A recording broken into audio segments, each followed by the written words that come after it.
मुझे तो पहले से ही लग रहा था कि राहुल के साथ कुछ बहुत बुरा होने वाला है। आप जानती थी कि राहुल की जान को खतरा था?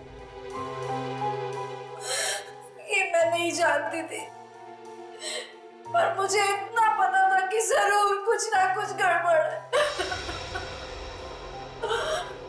पिछले 2 साल से राहुल बहुत परेशान थे।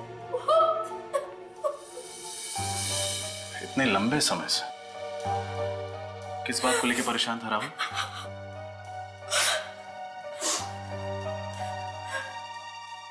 शायद मुझसे कुछ गलत काम हो गया था,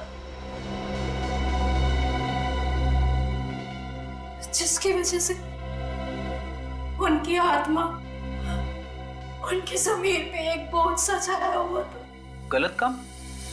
कौन सा गलत काम किया था उन्होंने? ये तो मुझे नहीं पता, लेकिन पैसों के लिए उन्होंने अपने ईमान को धोखा दिया था। इसीलिए तो उन्होंने पुलिस की नौकरी भी छोड़ दी थी। नहीं, राहुल के पुलिस की नौकरी छोड़ने की वजह ये आकाश अनिकेत केस तो नहीं था? आकाश अनिकेत? ये नाम तो मैंने पहले भी इनके मुंह से 1-2 बार सुना है। अच्छा, और क्या सुना था आपने? एक बार ये फोन पे किसी से बात कर रहे थे और कह रहे थे कि तुम तीनों की बात मान करके मैंने बहुत बड़ी गलती की। 3 लोगों की बात? लेकिन ये आकाश अनिकेत केस में तो सिर्फ 3 ही ऑफिसर्स थे, एक अरुण, दूसरा सुरेश और तीसरा खुद राहुल। तो फिर ये चौथा कहां से आ गया जिसके बारे में राहुल बात कर रहा था? कहीं ये राहुल उन तीनों मुजरिमों से मिला हुआ तो नहीं था? अभय, कोमल और वो अनजान लड़की। ये केस तो और भी उलझता जा रहा है। या तो राहुल उन मुजरिमों की मदद कर रहा था, या फिर इस केस में एक और ऑफिसर था जिसका अब खूनी शिकार करने वाला है। सर शायद इस बार हमारा अंदाजा सही नहीं है सर। क्या मतलब? सर मैं आकाश के घर से ही आ रहा हूँ। जो एड्रेस रिकॉर्ड्स में है वो उसके मकान मालिक का है। मकान मालिक का कहना है कि आकाश अनाथ था, उसके माँ बाप नहीं थे और ना ही उसकी शादी हुई थी। तो फिर दया कोई दूर का रिश्तेदार होगा या फिर कोई करीबी दोस्त हो? नहीं सर, मकान मालिक के हिसाब से जब वो वहां पे रह रहा था उससे मिलने के लिए कोई नहीं आता था और उसकी मौत के बाद भी कोई सामान ले जाने के लिए नहीं आया। तो फिर ये कौन निकल पड़ा आकाश को इंसाफ दिलाने के लिए? सर इस दूसरी लड़की के बारे में पता चल गया है कौन ये दूसरी लड़की? इसका नाम रीटा है सर। और हैरानी की बात तो ये है कि ये उसी कॉलेज में लाइब्रेरियन का काम करती थी जहां अरुण जी जाने वाले थे अपनी मौत से पहले। ये रीटा उसी कॉलेज में लाइब्रेरियन का काम करती थी? उसी कॉलेज में? तो फिर इसमें हैरानी की कोई बात नहीं पूर्वी, हैरानी की कोई बात नहीं। ये सारा सोच समझ के बनाया हुआ प्लान है। पहले अरुण को बुलाया गया कॉलेज में, फिर सुरेश को बुलाया गया चैरिटी ट्रस्ट के ऑफिस में और फिर राहुल को अवार्ड्स फंक्शन में। कॉलेज में काम करती थी ये रीटा और चैरिटी ट्रस्ट में कोमल, और तीनों को वहां बुलाने का मकसद था तीनों का खून करना। और सर अफसोस, तीनों बार ये तीनों खूनी कोमल, रीटा और अभय अपने मकसद में कामयाब रहे। अभय, और अगर ये अभय आजाद घूम रहा है तो जरूर अपने पुराने दोस्तों से मिलता होगा, जरूर अपने पुराने दोस्तों से मिलता होगा। इस अभय की गुत्थी सुलझानी पड़ेगी। अभय,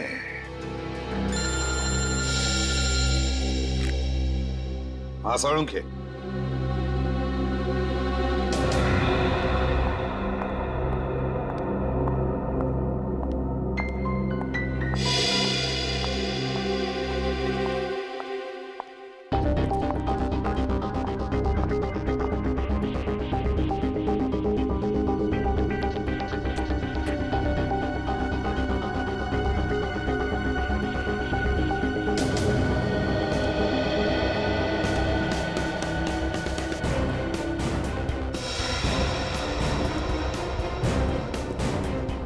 झूठ बोला तुमने मुझे, इतने सालों तक झूठ ही बोलते रहे।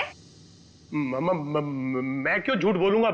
मैंने तो वही कहा जो सच है। अरे भला मैं चुप! अभय जिंदा है क्या? ये तुम क्या कह रही हो? ये नहीं हो सकता। नहीं हो सकता? नहीं हो सकता ये देखो, किसका स्केच है ये? इंस्पेक्टर शेखावत ढूंढ रहा है इसे। ये इंस्पेक्टर शेखावत ने दिया तुम्हें? हाँ। वो ढूंढ रहा है इसे? हाँ,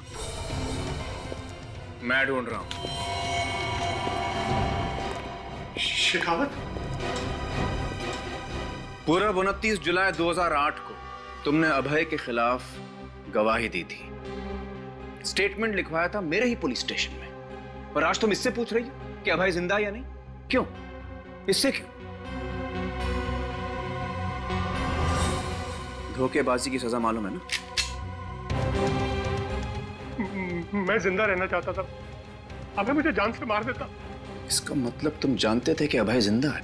हाँ सर, वो उस आग में बच गया था।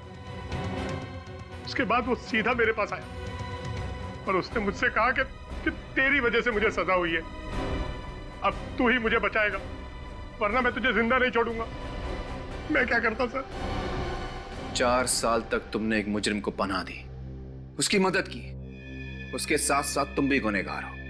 बताओ वो कहां है? वो मेरे कांदीवली वाले घर में रह रहा है सर।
सर, कपड़ों पे जो खून लगा हुआ है, इन सब का डीएनए मैंने टेस्ट करवा लिया है सालून के हिसाब से।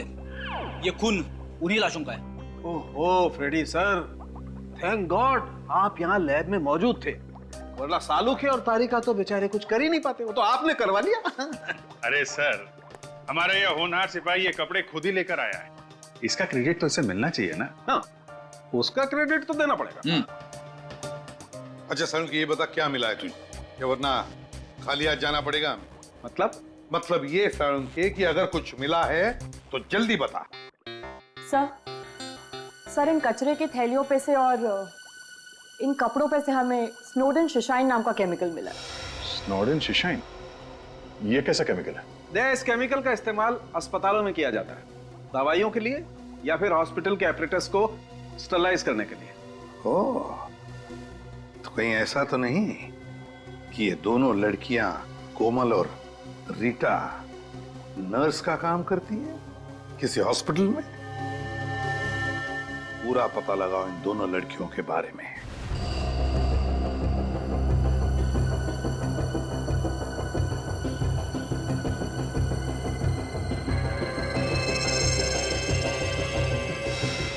इन दोनों फोटो को ध्यान से देखिए। इसका नाम कोमल है और इसका रीटा। देखा इन्हें? हाँ, अभी कुछ ही दिनों पहले तो रखा है यहाँ पे इन्हें नर्स की जॉब के लिए। ग्रेट, जरा बुलाइए ना। लेकिन क्या बोलूं, कौन मिलने आया है? कुछ मत कहिए, बस बोलिए कि रिसेप्शन पर जरूरी काम है। सीआईडी? कुछ गड़बड़ है क्या सर? मैडम, जहाँ पे गड़बड़ नहीं होती है वहाँ पे हम लोग आते ही नहीं है। जल्दी बुलाओ।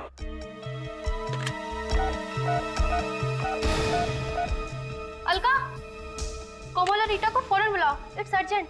कोमल और रीटा वो तो कब की चली गई। चली गई? कहाँ चली गई? सूर्य तोरा ऑडिटोरियम। कह रही थी वहाँ पर कोई फंक्शन है, वही अटेंड करने गई है। चलो।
विक्रम, पीपलापुर जेल।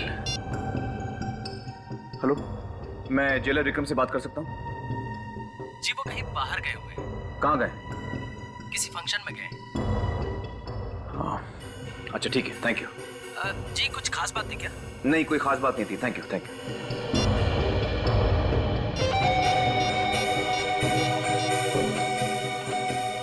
हेलो एसीपी साहब, मैं शेखावत बोल रहा हूँ। सर, किसी चौथे आदमी का खून होने वाला है। जेलर विक्रम कुमार, वो इस वक्त किसी फंक्शन में जा रहा है। और हमें भी पता चला कि कोमल और रीता किसी ऑडिटोरियम में जाने वाली है। ये वही फंक्शन होगा जहाँ पर जेलर विक्रम गया है। मुझे डर है वहाँ उसका खून नहीं हो जाए। सर, ये ऑडिटोरियम कहाँ पर है? ये है गोरेगांव वेस्ट में सूर्य तोरा ऑडिटोरियम। लेकिन शेखावत, हमें वहाँ पहुँचने में कम से कम 40 मिनट लगेंगे। सर, मैं 10-15 मिनट में पहुँचता हूँ। मैं जेलर विक्रम को कुछ नहीं होने दूंगा।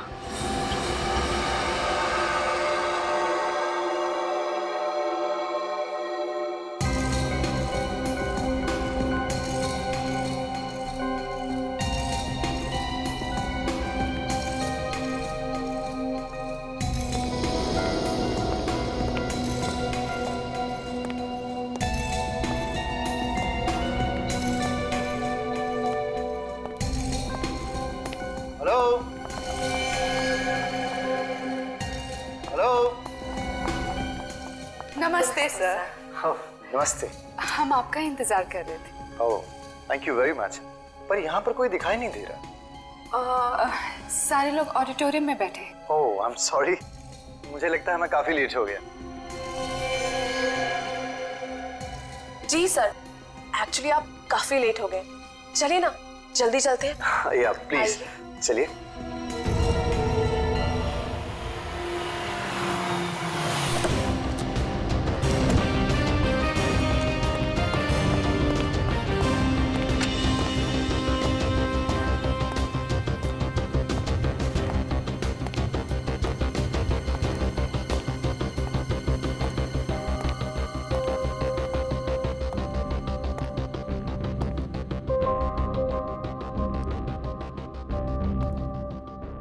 Excuse me. यस। यहाँ पे कोई फंक्शन होने वाला था ना? जो फंक्शन होने वाला था वो तो कैंसिल हो गया है। पर हम लोग यहाँ पे काफी देर से खड़े हैं, ज्यादा लोगों को मालूम नहीं है, इसलिए हम यहाँ पे वेट कर रहे हैं। देखिए, मैं इंस्पेक्टर शेखावत हूँ और मुझे 2 लड़कियों की तलाश है। क्या 2 लड़कियाँ यहाँ आई थी? हमारे अलावा और कोई लड़की नहीं आई है। मैं इनकी बात कर रहा हूँ। हाँ सर, आई थी। आई थी? कहाँ है? करीबन 1 घंटे पहले आई थी और बोल रही थी कि थक गई है, शायद वेटिंग रूम में वेट कर रही है। इस वक्त हैं वो लोग? ये तो मालूम नहीं है सर। मालूम नहीं। वेटिंग रूम कहाँ पर है? 2nd floor. Thank you.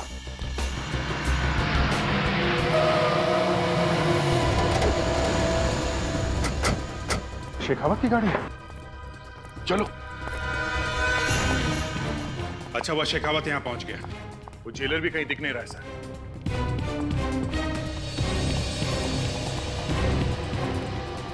समझ में नहीं आता, कोई और भी तो नहीं है यहाँ पर? हाँ सर, कोई दिख नहीं रहा है। सर यहाँ पे तो फंक्शन का कोई नामो निशान है ही नहीं। विनीत, पूर्वी, तुम लोग उस तरफ जाओ। अभिजीत, दया, इस तरफ। सर। श्रेया, तुम मेरे साथ आओ।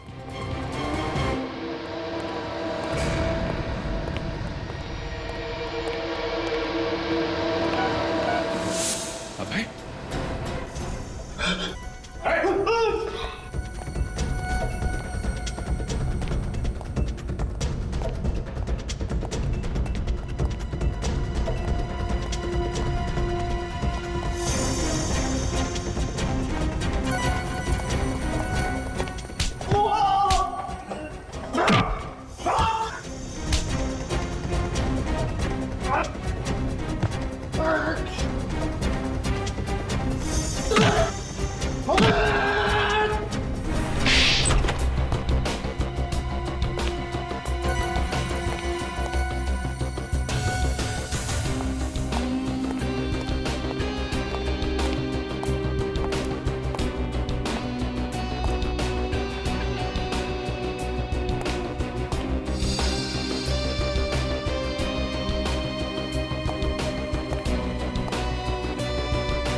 लगता है जेलर को बेहोश कर दिया। हर बार लाश लाल सूटकेस में ही।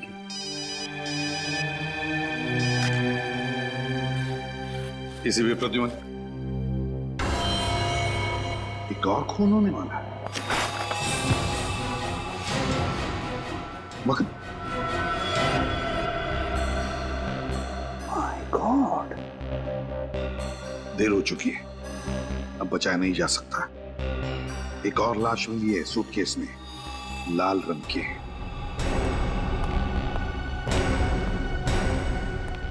वाघमारे, तुमने उस लड़की को ध्यान से देखा? जी सर, अच्छी तरह से देखा हूं सर। यही लड़की थी वो? नहीं सर, ये वो लड़की नहीं है सर। इसका मतलब इस जुर्म में 3 लोग शामिल हैं। एक अभय जो मर के जिंदा हो गया है, दूसरी ये लड़की, और तीसरी वो लड़की जो ये लाल सूटकेस छोड़कर गई है। वाघमारे, तुम फौरन स्केच आर्टिस्ट के साथ बैठो और उस लड़की का स्केच बनवाओ, फौरन।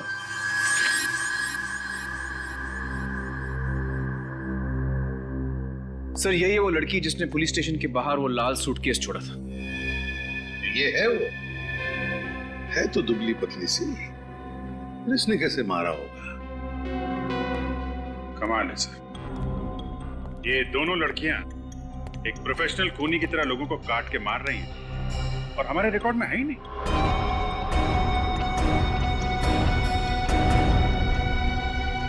और ये अभिजीत जिसकी लाश मिली, ये कौन है? ताज्जुब की बात है सर, ये भी एक पुलिस इंस्पेक्टर थे सर। ये भी वहीं? जी सर, वहीं। ये भी वहीं उसी पुलिस स्टेशन में काम करते थे जहां पे पहले दोनों। फिर जरूर ये तीनों के तीनों एक ही केस पर काम कर रहे होंगे। कोई तो है जिसने इन तीनों से बदला लिया है। सब कुछ वैसे ही का वैसे ही, वही मोडस ऑपरेंडी जो अभय का था। जैसे अभय लाशों को काटता था। लेकिन अभय साइकोटिक था, अकेले ही काम करता था। उससे ये 2 लड़कियां कहां से मिली और उसे क्या जरूरत पड़ गई इन 2 लड़कियों की? काफी सालों बाद वापस आया है, कमजोर पड़ गया होगा तो ढूंढ लिए 2 रिश्तेदारों। सर, उसका कोई परिवार नहीं था। कोई परिवार नहीं था? ये 2 लड़कियां तो हमारे लिए अनजान है, पर अभय को तो हम जानते हैं। एक बार अभय मिल जाए तो लड़कियां भी मिल जाएगी। बस अभय को ढूंढना चाहिए। सर, पिछली बार मैंने उसे पकड़ा था, इस बार भी ये काम मैं ही करूं।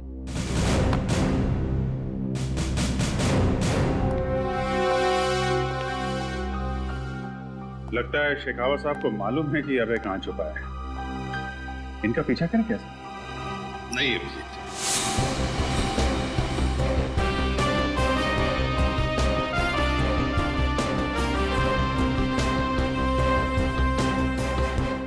अच्छा, तो आप लोग आसपास ही रहते हैं? जी साहब। फिर तो आप जानते होंगे कि जगह है किसकी? साहब ये जगह सुंदर नाम के एक लकड़हारे की हुआ करती थी। सुंदर नाम का लकड़हारा? जी साहब, कुछ साल पहले उसकी मौत हो गई, तब से ये जगह खाली पड़ी है। उसका कोई रिश्तेदार या फिर दोस्त वगैरह इस जगह को लेने नहीं आए? सुंदर के आगे पीछे कोई नहीं था, वैसे भी वो किसी से ज्यादा बातचीत नहीं करता था, इसीलिए तो उसने गांव से दूर ये जगह बनाई। और अब ये जगह उन खूनियों के काम आ रही है। अच्छा, एक बात बताइए, आपके गांव में पानी का साधन क्या है? कहाँ से आता है पानी? पहले तो हम लोग पास की शीतल नदी का पानी इस्तेमाल करते थे, मगर बांध बन जाने की वजह से अब पानी गांव में नहीं पहुंच पा रहा। तो अब आप लोग पानी का इंतजाम कैसे करते हैं? साहब एक लड़का है बंसी। बंसी? जी साहब, वो पास के गांव से पानी लाता है और 2 रुपए बाल्टी के हिसाब से बेचता है। अच्छा, ये बंसी मिलेगा कहाँ? तब पास में ही मिंतिया गांव है, बंसी आपको वहीं मिल जाएगा। ठीक, शुक्रिया। ठीक है साहब। सचिन, एक बात देखिए, ये वाला कमरा बिल्कुल गंदा है, जमीन पे धूल, दीवारों पर मकड़ी के जाल, लेकिन वो अंदर वाला कमरा बिल्कुल साफ है। एग्जैक्टली। और कमरे को देख के पता चलता है कि सफाई हाल ही में हुई है। और साफ सफाई के लिए पानी की सप्लाई उस बंसी ने की होगी। ये तो मिंतिया गांव जाकर बंसी से ही पता चलेगा।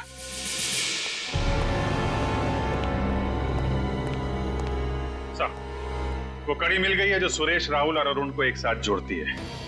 ये रही उस केस की फाइल जिसमें तीनों एक साथ काम कर रहे थे। 2009 में अनिकेत नाम की इंडस्ट्रियलिस्ट का खून हुआ था और उसमें उसके मैनेजर आकाश को गिरफ्तार किया गया था। और ये केस फटाफट सॉल्व हो गया था, सारे सबूत आसानी से मिल गए।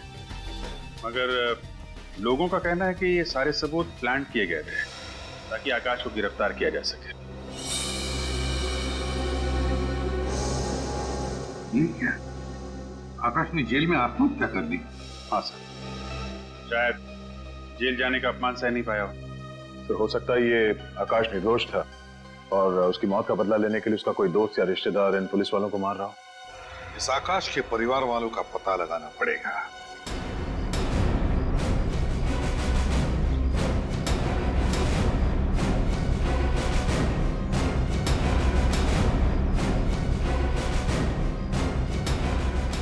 ये बंसी कहाँ मिलेगा?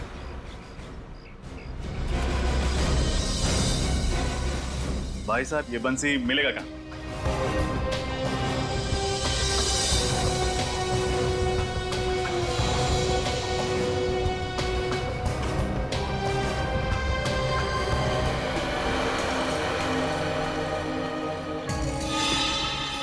₹100।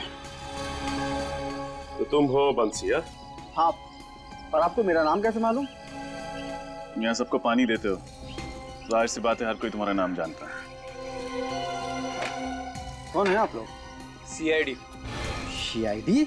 हाँ, इन दोनों को तो तुम पहचानते ही होगे। अरे हाँ साहब, इनको तो हमने 15 बाल्टी पानी बेचा था और 1 बाल्टी के पूरे 5 रुपए भी दिए थे इन्होंने। अच्छा, ये बताओ कि पानी लेने के लिए ये दोनों सिर्फ आए थे या कोई और भी आया? नहीं साहब, और कोई नहीं था, लेकिन इनके हाथों में 2 बड़ी-बड़ी थैलियां थी। 2 बड़ी-बड़ी थैलियां? हाँ साहब, आप शहर वाले लोग कचरा फेंकने के लिए जो थैलियां इस्तेमाल करते हैं ना, वो वही। मतलब डिस्पोजेबल बैग्स। एक बात समझ में नहीं आई, उन लोगों ने तो टुकड़ों को लाल सूटकेस में डाला था, तो फिर इन कचरे की थैलियों में क्या था?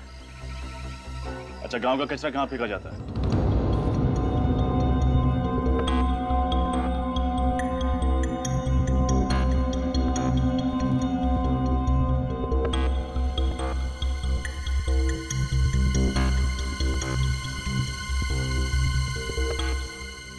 बीस दिन बाकी है और उतने ही पैसे बचे हैं।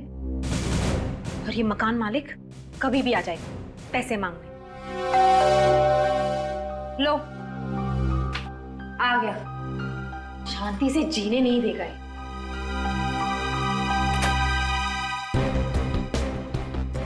इंस्पेक्टर शेखावत?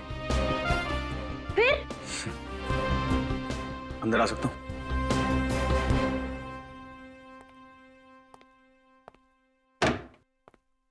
वैसे ये मुस्कान देखकर तो डर लग रहा है। बिना मतलब के तो पुलिस वाले हंसते भी नहीं।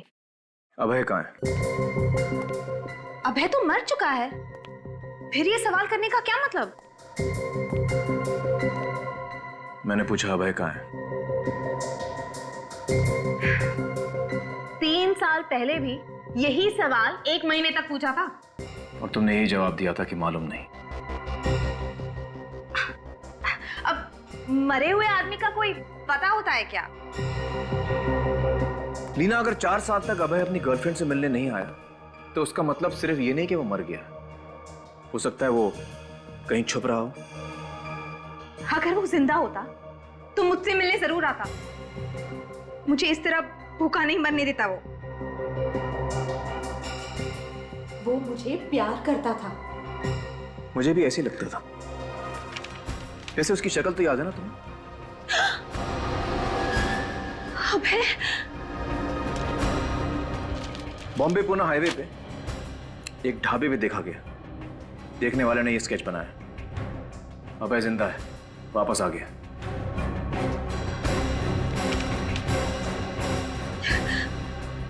अभय जिंदा है? ताज्जुब है तुमसे मिलने नहीं आया। शायद भूल गया होगा।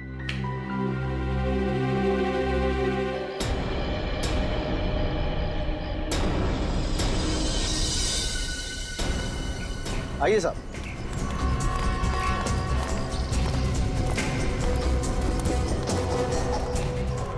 ये रहा साहब, पूरे गांव का कचरा यहीं फेंका जाता है। देखो, उन दोनों के हाथ में कौन सी 2 थैलियां थी?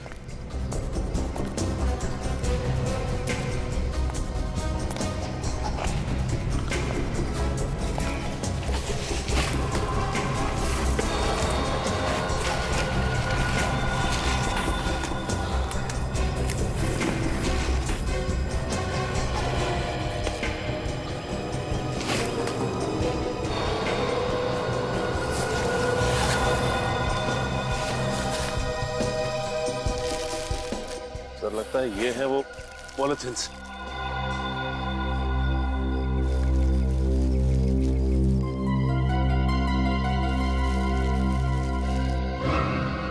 कपड़ों पर तो खून लगा हुआ है। खून से सने हुए कपड़े। जरूर ये कपड़े उन लाशों के हैं।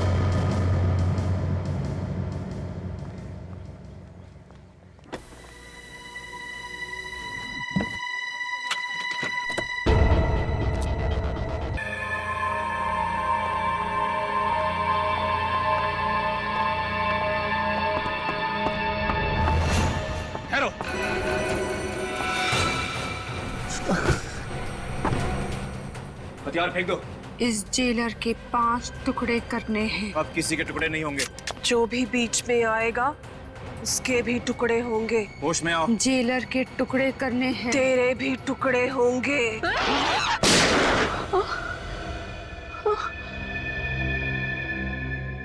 ये मैं कहाँ हूँ? तुम्हारे हाथों से एक और गुनाह होने वाला था। शेखावत, यहाँ पे गोली चली है? हाँ सर, ये 2 लड़कियां हिप्नोसिस में थी। इनको होश में लाने के लिए मुझे गोली चलानी पड़ी। अच्छा, तो ये वो 2 हैं जो लोगों को काटने में लगी थी। हथकड़ियां पहना दो इन्हें। और ये जेलर विक्रम कुमार। विक्रम, विक्रम। शेखावत, ये रहा तुम्हारा अभय। बहुत ताकत है इसमें। हाँ, ये टुकड़े करने का सिलसिला इसी ने शुरू किया था। फिंगरप्रिंट्स। मैंने कुछ नहीं किया, कुछ नहीं किया मैंने। मैं तो सिर्फ देख रहा था। थैंक यू शेखावत, तुम्हारी मदद से ये केस सॉल्व हो गया। सर, मुझे नहीं लगता कि ये केस अभी तक पूरी तरह सॉल्व हुआ है। क्या मतलब? ये 2 लड़कियों का तो मैं समझ सकता हूं, मैंने इनको रंगे हाथों पकड़ा है, लेकिन मुझे नहीं लगता कि ये 3 खून के पीछे अभय का कोई हाथ है। मगर ये भी तो रंगे हाथों पकड़ा गया था। हाँ, तुम्हें इसके घर से वो फाइलें वगैरह भी तो मिली थी ना? वो फाइलें ऐसे सजा के रखी गई थी ताकि मुझे आसानी से मिल जाए और हमारा शक उस पर चला जाए। ये तो एक डिस्टर्ब्ड आदमी है सर। जब भी जुनून चढ़ता है, पागलपन चढ़ता है, बाहर निकलता है और खून कर देता है। तो फिर कैसे कह सकते हो कि इसने खून नहीं किया? सर, क्योंकि 3 साल पहले जितने भी खून इसने किए, उन सब लोगों में कभी कोई रिश्ता, कोई संबंध कभी नहीं होता था। लेकिन इस दफा तीनों पुलिस वाले हैं और तीनों एक ही पुलिस स्टेशन में काम करते थे। और ये दो लड़कियां हिप्नोटाइज थी। सर मुझे शक है कि कोई इन तीनों से अपना काम करवा रहा है। और जो हिप्नोटिज्म जानता है। Yes sir. अबे आजकल क्या तुम किसी डॉक्टर के पास जा रहे हो या किसी अस्पताल जा रहे हो? हाँ, जब वैन खाई में गिरी थी मेरे सर में चोट लग गई थी, मुझे कुछ याद नहीं रहता, इसीलिए डॉक्टर के पास जाता हूँ। कौन से अस्पताल में? हॉस्पिटल बनाला। और उसी अस्पताल में तुम दोनों नर्स हो, राइट? जी सर। अबे तुम्हारे डॉक्टर का नाम क्या है? एक्सक्यूज मी मैम, आपका एक साइन चाहिए।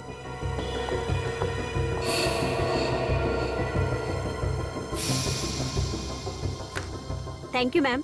It's okay.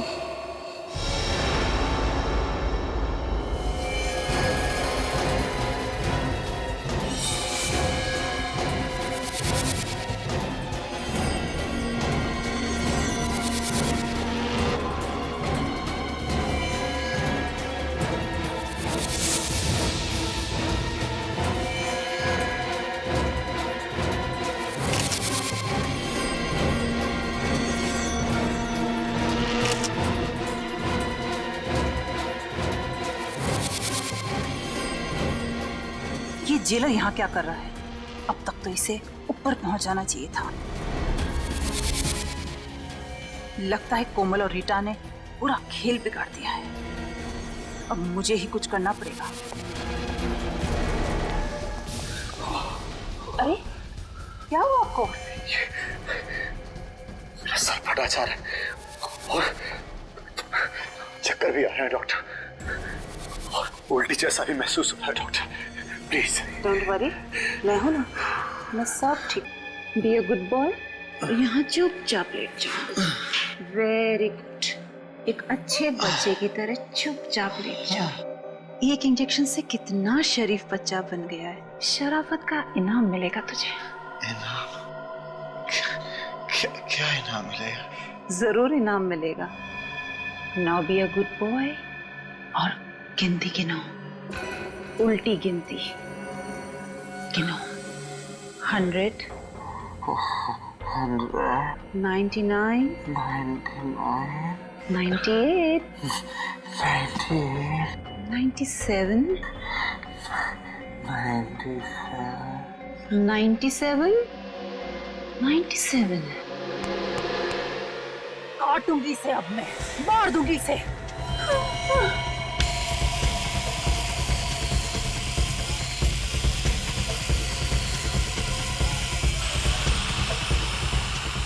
आकाश की मौत का बदला लूंगी तुझसे। तेरी गर्दन काट दूंगी इससे मैं। अच्छा 100 फेंक दो, ये लोग नहीं मार सकते तुम। हटो हटो, 100 फेंक। हट जाओ तुम लोग पीछे।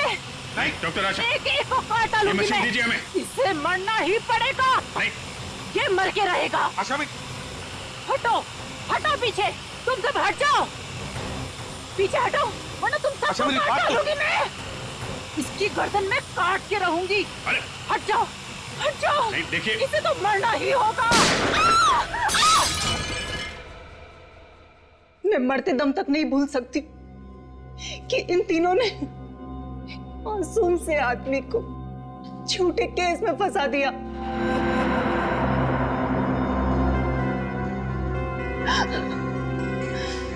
पुलिस होने का घमंड इनके सर पे भूत बन के नाच रहा था। लेकिन आकाश ने अपने ऑफिस में चोरी की थी ना? चोरी उसके बॉस ने की थी, आकाश ने नहीं की थी। वो मासूम था, बेचारा फंस गया था। उसने विक्रम को जाकर कितने हाथ पैर जोड़े, मिन्नतें करी, पर उसने नहीं सुना, एक नहीं सुनी उसने। चोरी का कलंक लग गया था उसके माथे पे। बेचारा ये बेइज्जती सहन नहीं कर पाया और शर्म के मारे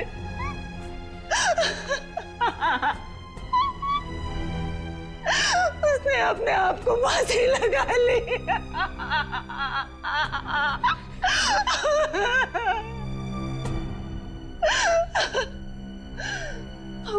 मैंने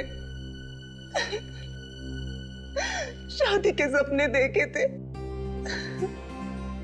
क्या क्या सपने नहीं देखे थे। उसके लिए अफसोस है हमें। और एक दिन अचानक कहीं से अभय मेरे हॉस्पिटल आ गया। तभी मैंने सोच लिया था कि इन चारों का खून करके मैं अभय के सर पे डाल दूंगी। मैंने ठीक उसी तरह इन सबको जैसा अभय काटा करता था। देखिए, आकाश के साथ जो हुआ वो वाकई बुरा हुआ। इस तरह से इन चारों को सजा देने का तुम्हें कोई अधिकार नहीं था। तुम्हें गिरफ्तार किया जाता है, अब तुम पर केस चलेगा और शायद तुम्हें फांसी ही होगी। पूर्वी, रेडी? चलिए।